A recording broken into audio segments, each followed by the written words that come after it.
Good morning to you, Philippi. So, the EFF not terribly popular as far as numbers in the Western Cape are concerned based on their performance in the last election. What are the expectations today?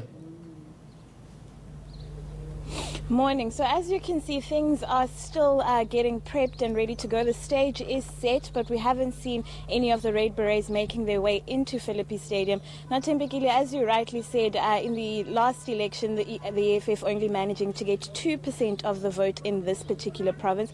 And actually, it's not nothing. It was about 45,000 votes in a province that had about 2.9 million registered voters. So it's not nothing, and they have promised that they have made traction in the last few years in this particular province, and that this year they'll have a much better showing than they did in the last election. So we'll only know, obviously, after May 8 whether their strategies have worked in the past few years. I know, for instance, that at a lot of the protests that we've attended, a lot of occupations, for instance, over the last few years, the EFF has had a presence and a growing presence. So their membership has seemingly grown over the past few years. If you know, people who wear T-shirts and berets are a marker of that membership growing. So we'll hear today from the Commissar from the President of the EFF, rather, Julius Malema, how they've done in the past few years in the province and what their strategy is for this particular province. We know that they still are the third biggest party in this province,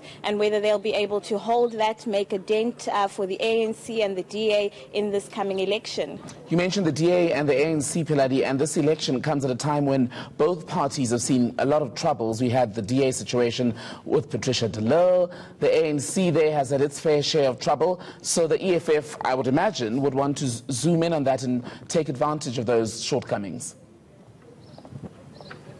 Definitely. I think they're going to capitalize on that. Much like the good party, Patricia de Lille's party, they have campaigned on the shortcomings of both the ANC and the DA as far as performances are concerned in this particular province. You know, mentioning the fact that even under the ANC, things hadn't changed. Under the DA, for some communities, things stayed the same. So they've used that to rally up voices of, the support of those who are frustrated with current and past leadership.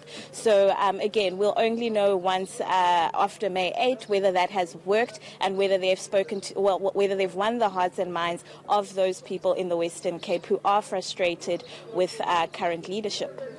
In the last few days, some in the DA have spoken about the warning, in fact, they've warned people against a possible coalition between the ANC and the EFF post-May 8th. Do we have any more detail about whether any actual conversations are taking place between the Red Berets and the ANC? So the EFF in the past have said that they have not had those kinds of conversation as yet, as they see themselves as the government in waiting and don't need to have those conversations. Whether those have happened behind closed doors, we obviously have no idea. But again, those posters you speak to, we've seen posters in Cape Town saying, you know, keep the ANC out, keep the EFF out. So it shows that it is something that is top of mind for the DA, something that they are possibly fearful of in this coming election. So we'll have to keep a close eye on whether that actually develops, if their fears, you know, do come to light. Okay, for now, ENC reporter Philippi Stadium, thank you.